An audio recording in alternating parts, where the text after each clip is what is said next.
Bienvenue dans notre podcast d'aujourd'hui. Nous allons plonger dans le monde fascinant des cafés. Nous allons explorer les différents types de café, la chimie derrière cette boisson adorée et même comment le café interagit avec notre cerveau et notre corps. Alors prenez une tasse de votre café préféré et rejoignez-nous pour ce voyage stimulant. Le type des cafés.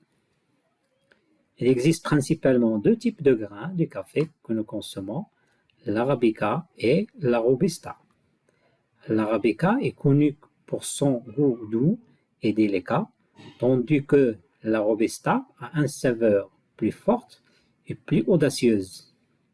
L'arabica est généralement plus cher et est utilisé dans de nombreux cafés haut de gamme, tandis que le robusta est souvent utilisé dans les mélanges d'espresso pour sa crème riche. La chimie du café. Le café est une boisson complexe avec plus de 1000 composés chimiques. Le composant le plus connu est bien sûr la caféine. La caféine est principalement métabolisée dans le foie par l'enzyme cytochrome P450 qui le transforme en trois métabolites principaux. La paraxanthine, la thiobromine et la thiophyline. Chacun de ces métabolites a ses propres effets sur le corps. Le paraxanthine, 84%, augmente la lipolyse, ce qui conduit à des niveaux plus élevés d'acides gras libres de le sang.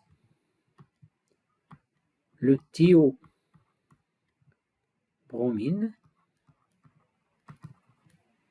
12%, dilate les vaisseaux sanguins et augmente le volume d'urine. C'est aussi le principal stimulant présent dans le chocolat. Le thiophyline,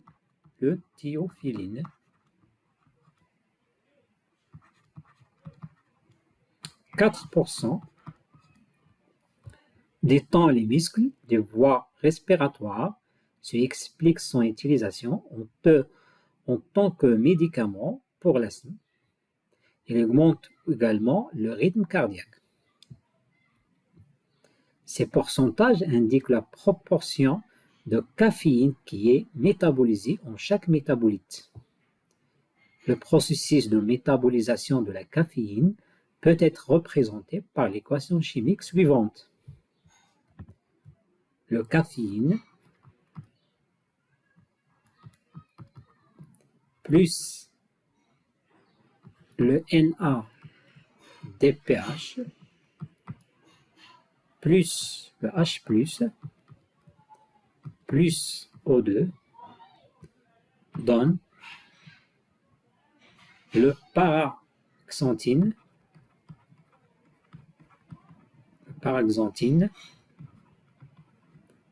plus le NADP plus H2O.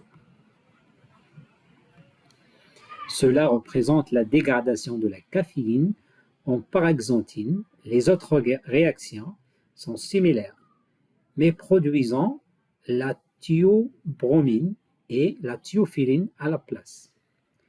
Il est important de noter que la vitesse de métabolisation de la caféine peut varier considérablement d'une personne à l'autre, en fonction de facteurs tels que l'âge, le sexe, l'état de santé et même la génétique.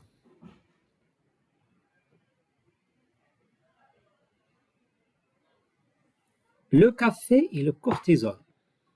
Le cortisol est souvent appelé l'hormone de stress car il est libéré en réponse au stress et un faible taux de sucre dans le sang. La caféine peut augmenter les niveaux de cholestérol dans le corps, ce qui peut vous faire sentir plus alerte. Cependant, une consommation excessive de café peut entraîner une surproduction de cortisol, ce qui peut avoir des effets négatifs sur la santé.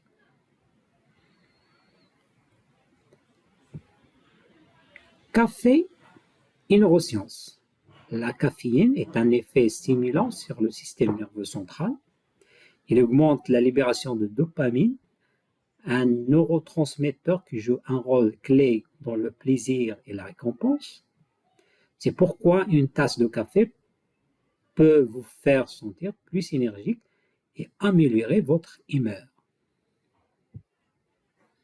Café et santé.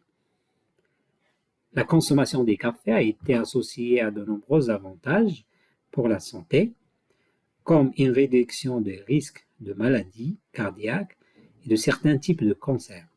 Cependant, il est important de noter que la caféine peut avoir des effets secondaires, comme l'insomnie et l'augmentation de la pression artérielle, surtout si vous en consommez en grande quantité.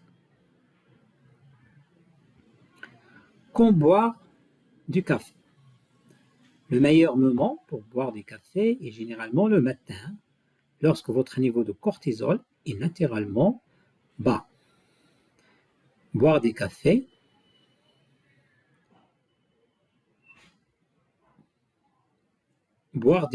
tard dans la journée peut interférer avec votre sommeil. Il est généralement recommandé d'éviter la caféine au moins 6 heures avant d'aller au lit.